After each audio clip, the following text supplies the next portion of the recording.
Assalamu alaikum students, how are you? I hope you will be fine.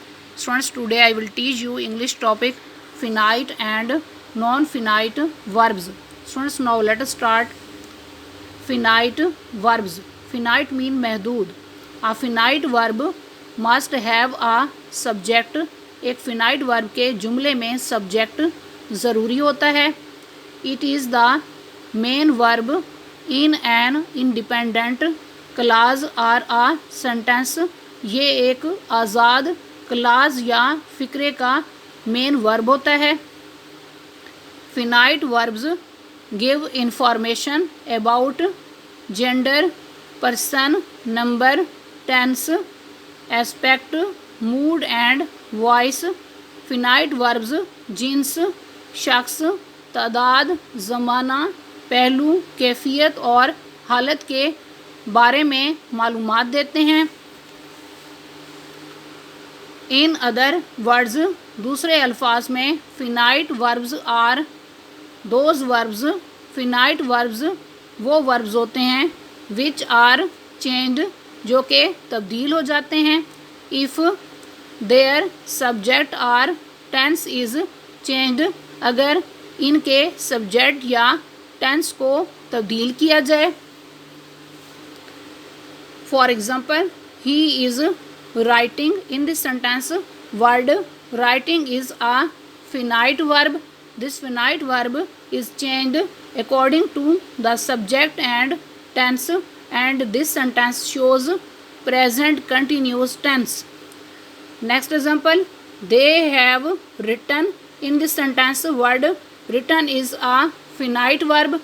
This finite verb is changed according to the subject and tense, and this sentence shows present perfect tense.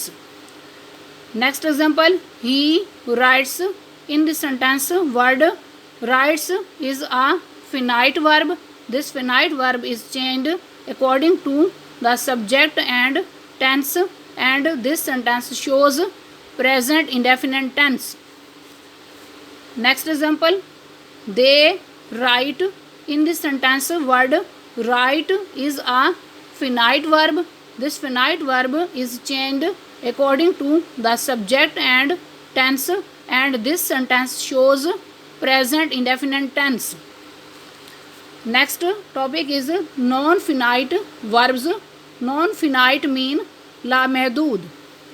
A non-finite verb does not have a subject. एक non-finite verb का subject नहीं होता. It does not express tense or number. ये tense या तादाद को जाहिर नहीं करता. It can not be the main verb in an independent clause. ये एक आज़ाद क्लाज का मेन वर्ब नहीं बन सकता. इन अदर वर्ड्स, दूसरे अल्फाज में, non finite verbs are those verbs. Non finite verbs वो वर्ब्स होते हैं विच आर नॉट चेंज्ड, जो कि तब्दील नहीं होते. If their subject or tense is changed, अगर इनके सब्जेक्ट या टेंस को तब्दील किया जाए. There are 3 types of non finite verbs. Non finite verbs की 3 अक़साम हैं. Number 1 infinitives, number 2 gerunds, number 3 participles.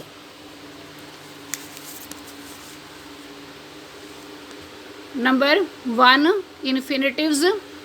N infinitive is the basic form of a verb. एक इन्फिनेटिव फेल की पहली फॉर्म है. दैट यूजली फॉलोज टू, जो कि आम तौर पर टू के बाद आती है. It has 3 forms. इसकी 3 अशकाल हैं. 1 इज़ इन्फिनेटिव, पहली शक्ल इन्फिनेटिव है. The basic form of verb, यानी फेल की पहली form. The second is to with infinitive or full infinitive. दूसरी शक्ल टू विद इन्फिनेटिव या मुकम्मल इन्फिनेटिव है। To plus the basic form of verb यानी टू के बाद फेल की पहली form. And the third is the bare infinitive और तीसरी शक्ल बेयर इन्फिनेटिव है। The basic form of verb without to यानी टू के बगैर फेल की पहली form. For example I must go there.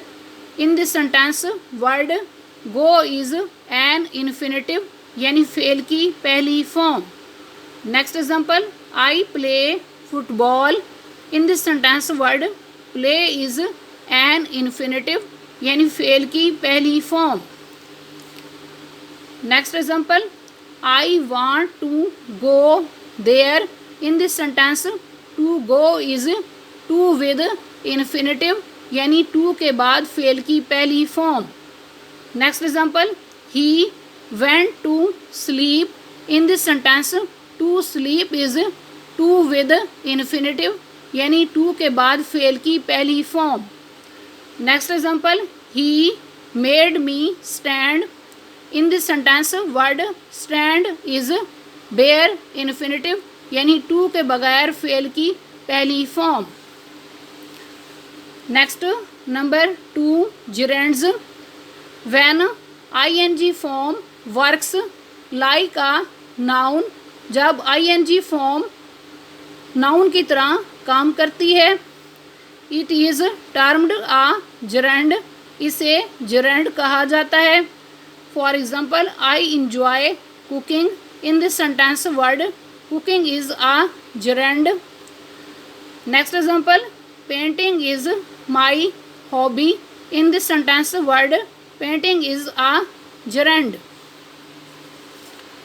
Next number 3 participles. A participle is a verb form.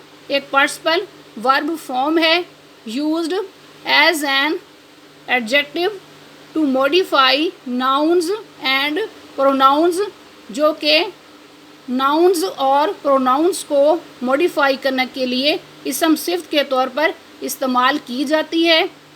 There are 3 types of participles. Participles की 3 अक़साम हैं। Number 1 present participle, number 2 past participle, number 3 perfect participle.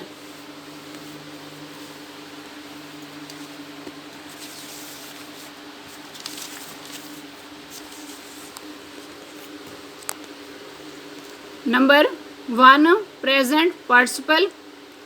All the present participles end in ing।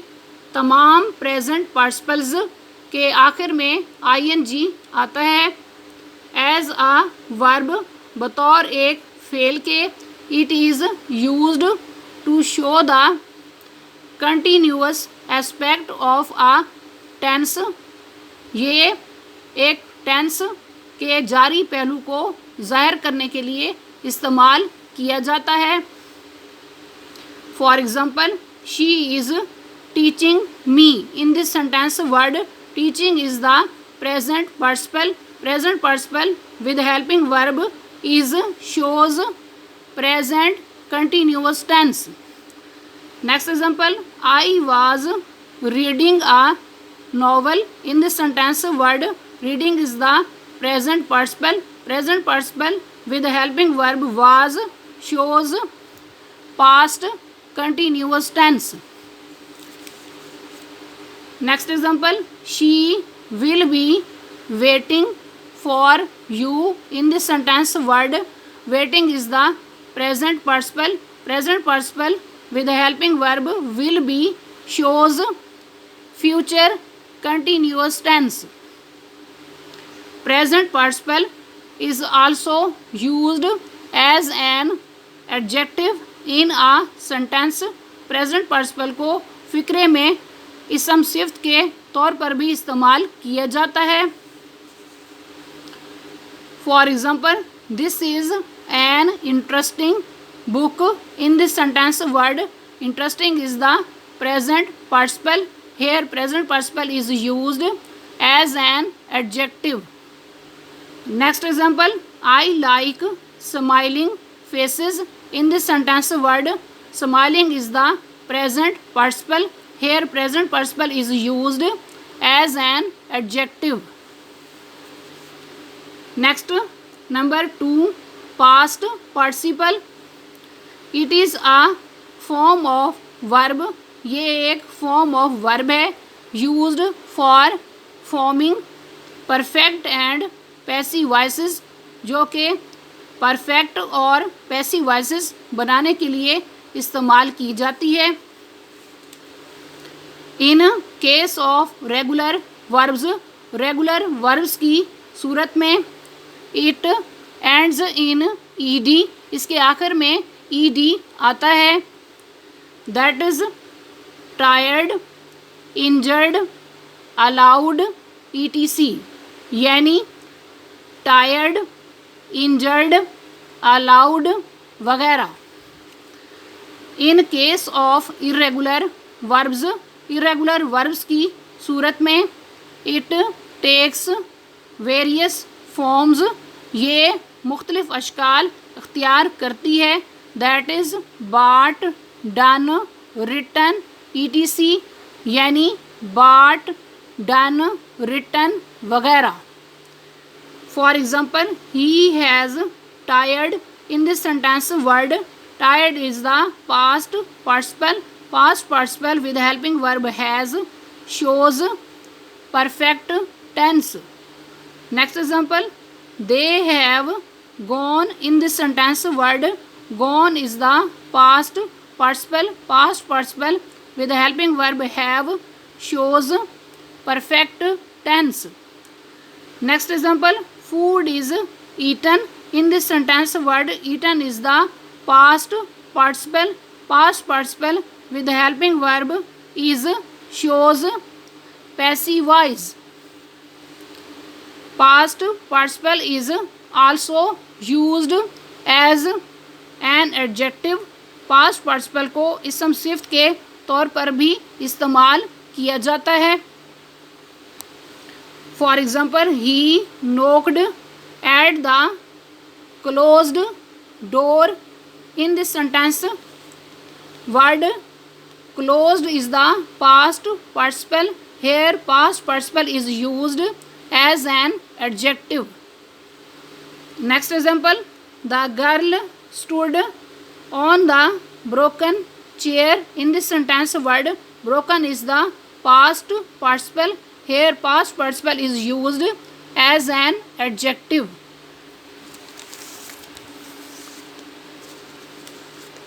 Next, number 3, perfect participle. This verb shows the completion or finishing of two works, one after another in the past. ये verb माजी में दो कामों के यके बाद दीगरे मुकम्मल या ख़त्म होने को ज़ाहिर करता है. For example, having worn his uniform, he went to school. In this sentence, first part of the sentence having plus third form is used, and second part of the sentence second form is used. Next example, having done her work, she called me.